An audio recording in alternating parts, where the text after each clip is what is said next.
Oh, Matt Fox. Yes, Look sir. out, baby. We just went live. We are live across the universe, and we're doing this out and about in a noisy bar. We're smart. We're podcasting in noisy bars. There's nothing wrong with that. There's nothing wrong with that at all. Zilch. But let's do this. You're listening to the Podcast Detroit Network. Visit www.podcastdetroit.com for more information. I said, hey, welcome to the Man Cave Happy Hour. I said, hey, welcome to the Man Cave Happy Hour. We're gonna drink a fine whiskey and smoke a really fine cigar.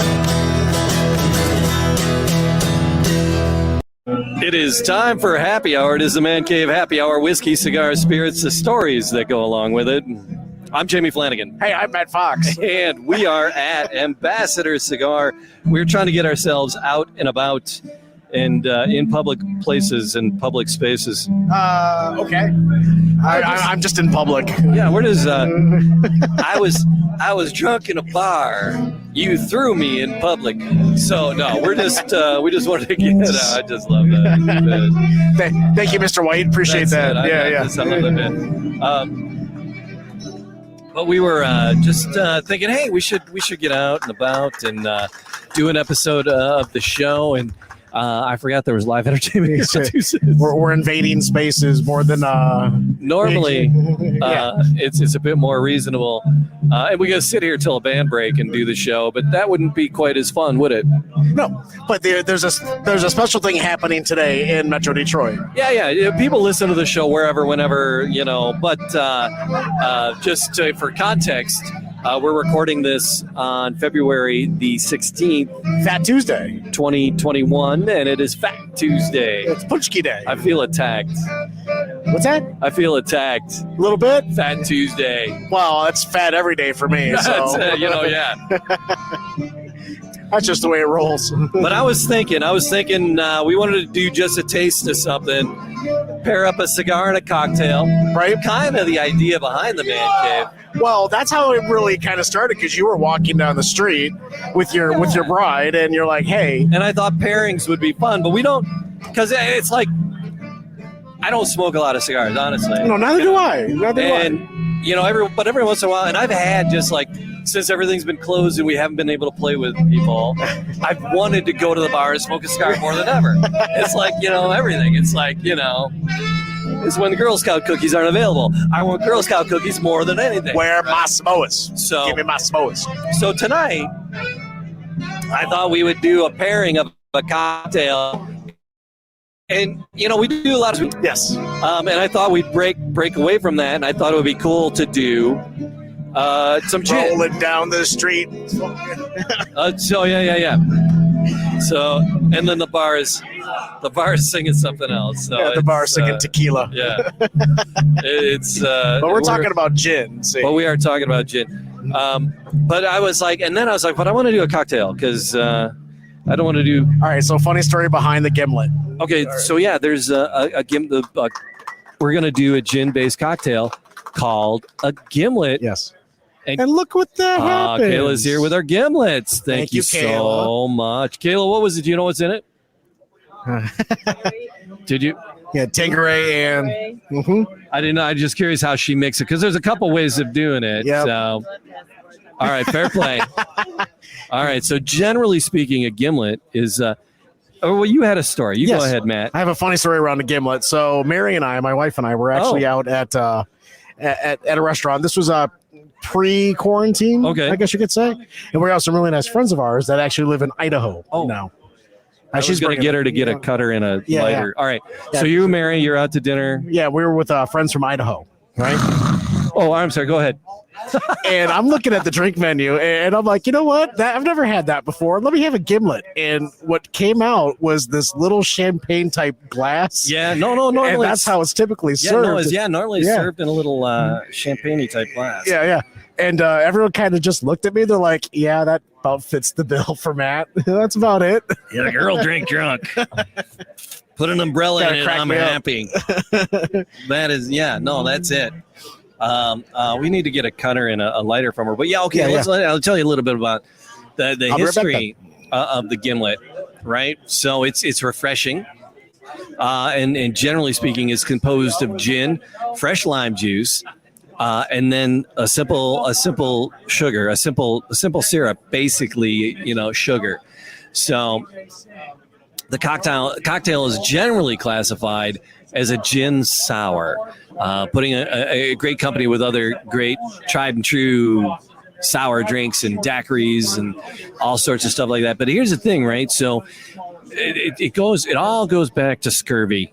It goes back to the 18th century and sailors needing to get their vitamin C, right? Because otherwise they were getting scurvy. Matt, you're getting the lighter and stuff and you missed out, right? It all goes back to the 18th century. Does it really? And scurvy. What? Yes. Okay. I came in on the right part of this conversation. You need because sailors need their vitamin C, right? And so they had lime juice available. But lime juice is sometimes, have you ever done lime juice straight? Yes. So it's not. I haven't done anything straight in my life. Yes.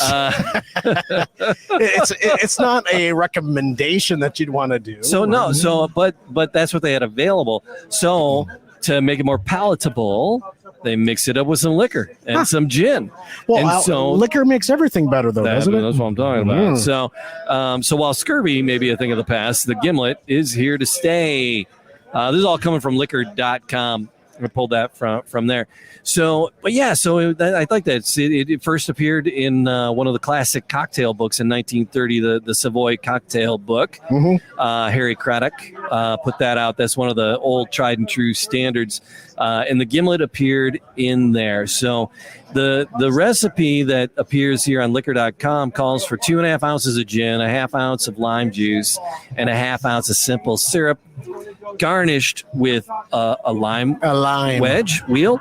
And that's pretty much exactly what Kayla brought us here at the Ambassador. We're at Ambassador Cigar doing the Man Cave today. So I think that's pretty much it. I'm going to get, I can see the lime juice hazy green with the gin in the cocktail. And then I don't know if there's simple syrup in here because Kayla didn't know, and the bartender is afraid to come over here. So no, she's not afraid to come over, but she didn't come over. So, but there's a song. There's a song about gin. So yeah. Again, me and Snoop Dogg, we're rolling on the gin and juice. I was going to say, what is in Snoop's gin and juice? Well, here's the thing. When he wrote Gin and Juice, it was more about the good feelings and a real experience, and it really just became more of a global anthem for him. Yeah, because it was just fun. He would take the Tanqueray approach and representing gin and juice. Tanqueray on these. Yes, we did. But he's actually this is on LA Confidential.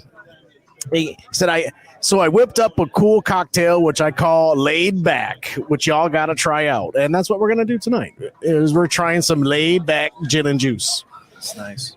Is that good? Mm-hmm. Yeah. So that's just kind of fun. The recipe that he does is what's that? 0.75 ounces of Tanqueray number 10. Yep. 0.75 ounces of Ciroc apple, 2.5 ounces of fresh pineapple juice, splash of club soda. You add them all in the ingredients together in a shaker with some ice, and then you pour it over new ice. All right, so Snoop goes with the pineapple juice or his gin and juice. He does. Okay, fair play. So, but the Gimlet, so that's not a Gimlet, that's gin and juice. Yes, but he does a pineapple wedge or a lime. Okay, right on. It's like, well, why a pineapple, all right, stop. I'm going to talk about pineapple. Anyway. But all right, so we were going to do a pairing. So here we go. Cheers, brother. Cheers. All right, we got our. I haven't had a Gimlet since that fateful night at the restaurant. I like that. It's a gin drinks always put me in a spring, summer kind of mood. They kind of do because they're more light. I shoveled 12 inches of snow today. Oh, I did that too. Because we almost live all in the same city. Yeah, but we do. Still, there was a lot of Mother Nature got taken care of today. Yeah, no, oh my God, and I live you live by a school, and so they plow your road pretty heavily. I live on a main road. Okay. And they plow pretty heavily. So you posted, it's like, oh, this is my background of the background of these mountains is what I'm dealing with in the mouth of my driveway. Yes. But here's the thing. Here's the same thing. This morning, as I'm out there, I got out there at 7 a.m. and I start, getting my cardio workout in. I was up there at the crack of 11. Yeah. So here I am, and I'm shoveling, and here I see the big plow truck coming down the road, and I know what's going to happen. And he knows what he's going to do to me. So I'm just watching him drive by and push about another 3 to 4 inches of more snow on top of what I have to shovel yet. So I'm sure he laughed his butt off and just said, yeah, I got you. But it happens all the time. So here's the thing, right? So they got the big semi trucks plowing the snow. Yeah. But then they have the smaller, medium size, like bigger than a pickup truck, but not quite a semi, with plows on them. And they go through and they do like some cleanup and fine tuning. And before they plow the side streets, they'll like clear the mouth of the side streets. Yeah, it must be nice. And I'm like one street off of the side street. So you're still digging out of another 5 feet. I'm out there because it's all clumped and nasty from the street, and so the snowblower won't go through it, right? Oh, you have a snowblower? I have a snowblower. Yeah. Oh, yeah. You see, I don't. I'm getting cardio. You have a driveway and 2 feet of sidewalk. You're not wrong. I got a wraparound driveway, this pad for 6 cars. I don't have any sidewalk though. This is true. I live in the snotty part of Troy where there are no sidewalks. So anyway, The city worker is there, and he's cleaning out the mouth of the side street that's just, right there, 50 yards, 20 yards from my driveway. I start frantically waving at him because I had just walked out with my shovel, and I got my shovel, and I'm like pointing at my driveway, and I'm like making airplane signals that come in here, give it a spin. And he did. Aww. He came and he scooped the mouth of my driveway. And scoop the snow. See, that's what they do for the snooty part of Troy. Oh my God! They laughed at my ass because I'm not in the snooty part of Troy. They just laughed at me. I was like, just kept on "Holy crap!" going. I was actually blowing him kisses as he drove away. That's right. You haven't done anything straight in a while, have you? Holy crap! That was gorgeous, though, that he did that for me because we were so deep in the snow there. It was. I love to play in the snow. And if you listen to the show before, you know that I love to ski, but I love to play in it. But when I have to clean it up, it's not all about. I'm not all about that life, but I have to do it. So I told you that story to tell you this story. Go for it. We're standing in 12 inches to 2 feet of snow today. I thought you were going a different direction, but and okay. we're drinking summer drinks. That was kind of my feel for it too. Although this works, this is it's cool and crisp like snow. Yes, it kind of is. It's so it's not too far afield, but it's a cool drink. It kind of reminds me, when I drink it when I'm out west, and it kind of reminds me of Montana. Yeah. Okay. When I was out in Montana, I walk outside and the air is just so clean and so clear, and you can see for miles. That's what this takes me to, right?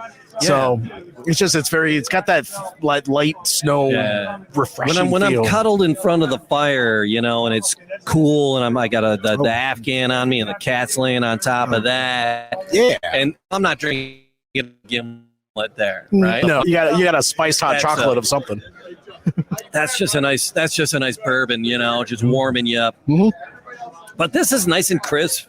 Mm-hmm. It's crisp for summer and spring, but it can be crisp in the winter. For me, anyway.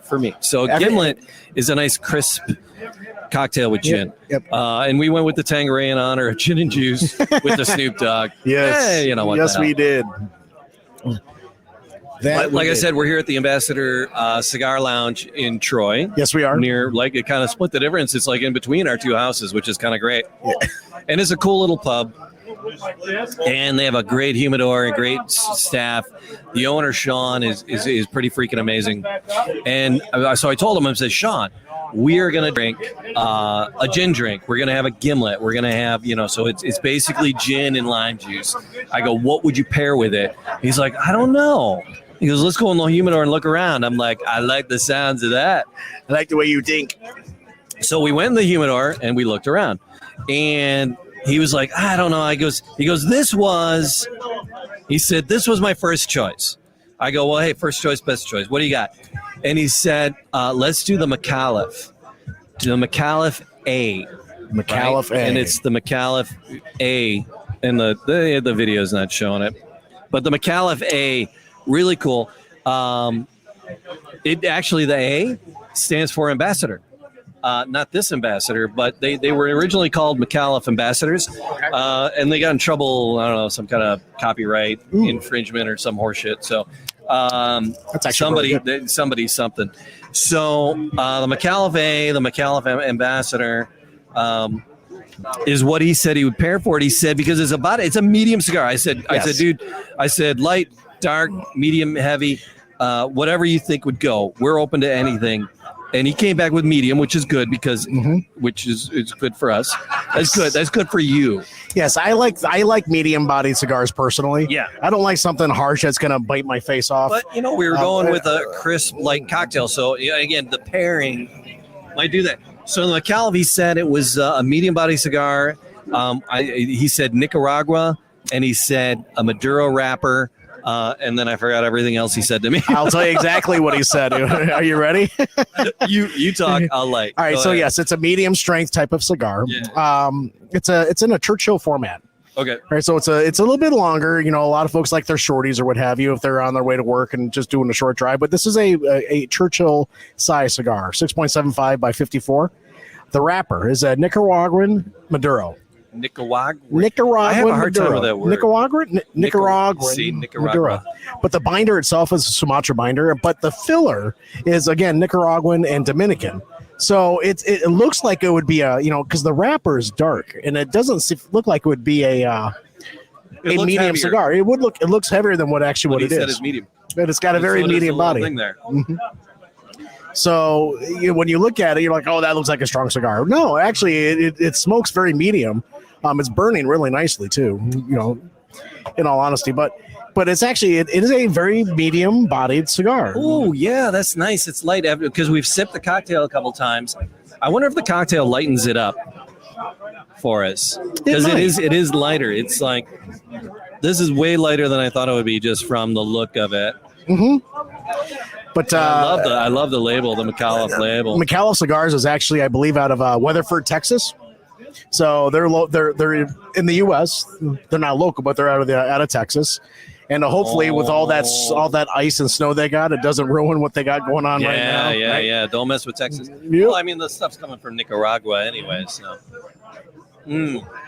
But what are you getting? Are you getting any flavors on the cigar? We focus so much on like I said, we don't smoke that many cigars, and we've been focused on the flavors of the bourbons and the whiskeys and the spirits. I'm getting something woody out of this. It's got a wood feel to it. Okay. As it sits on my lips, and as I'm smelling it, it's got a wood feel to it. But when I'm smoking on it, it kind of.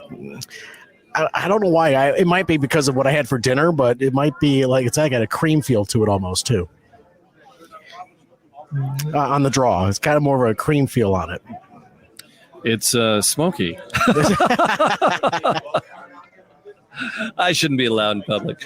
I don't want to just go, oh yeah, smoky, or oh yeah, wood. But no, you're right. It's it's natural. Yes. I don't want to say earth. It's not earthy. I want to cross between wood and earth. It is a cross between a wood. It's a natural. Yeah, it's a natural taste for me. It's light. Yes. It's actually almost light after the cocktail. Kind of is. But now that it's sitting on my tongue, after I'm done, I haven't sipped the cocktail and I've dragged on this a couple of times. Right. It's hanging out on my tongue a bit. And it's good, but it's good. It's not overwhelming. No. It's not one of those. I don't like medium. I don't like a cigar that's going to make me pucker. Or make me go, wow, I still taste it 2 days later. But you make me pucker a little bit. Shit.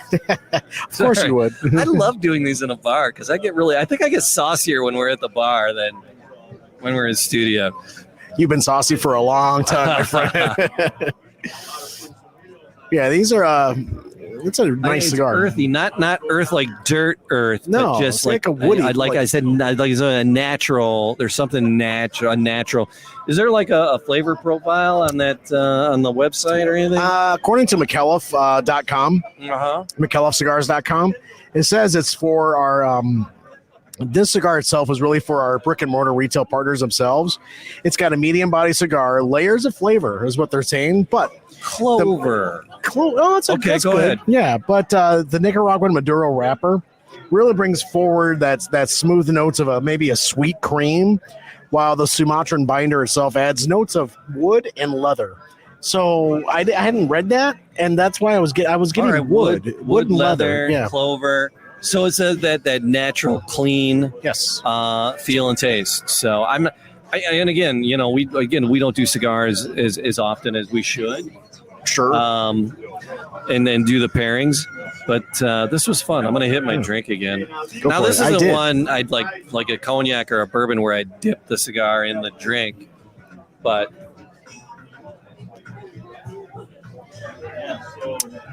Now let me ask you. That adds a complexity to the cocktail too. Now let me ask you the question: if you had one of these at home, boxers. No, all right. What? If you had one of these at home, yeah, would you take it in the hot tub with you, or would you actually use it while you're barbecuing? Yes and yes. All right, fair enough. Would you take the gimlet in there too? Oh my God, yeah. The gimlet a little more for the hot tub.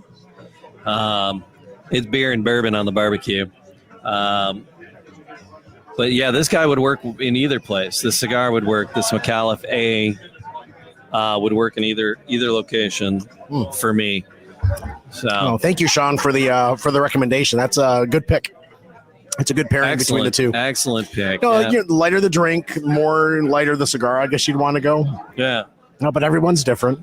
Some folks, though, even folks that do dessert cigars, and they'll do like a cream type, chocolate cream type of a drink. Right. But then they'll get a dessert chocolate type of cigar. But the pairings that you can do between a drink and a cigar are just amazing. Yeah, they're endless. I mean, yeah. I'm having a freaking riot over here with this gimlet and the cigar. Oh my God, Matt, this was a great. This is your idea, so thanks for the invite. It was a great idea. Oh wait, it was mine. I was talking to someone a couple days ago. They're like, "Hey, what does your season 2 look like?" I'm like, "Well, we're still planning it. So our plan was let's just show up and have one of us pick something." That's the plan, right? Season 2. I mean, we're 3 years in. Yeah. We're through more than 3 years in. That's craziness. Yeah, I know. And if you're still listening after 3 years in, thank you. Honestly, cannot thank you enough. Keep it up. Like, subscribe, keep us going. Yeah. Oh, this was nice. Mm-hmm. All right. Well, there you go. Man Cave Happy Hour, mancavehappyhour.com, and socials as well. Wherever finer podcasts are sold, which is a little bit of a misnomer because it's free. Yeah. It's like crack. It's not even like crack. Because, well, one, it's not addictive, and two, it's always free. Yeah. Well, podcasting can be addictive, though.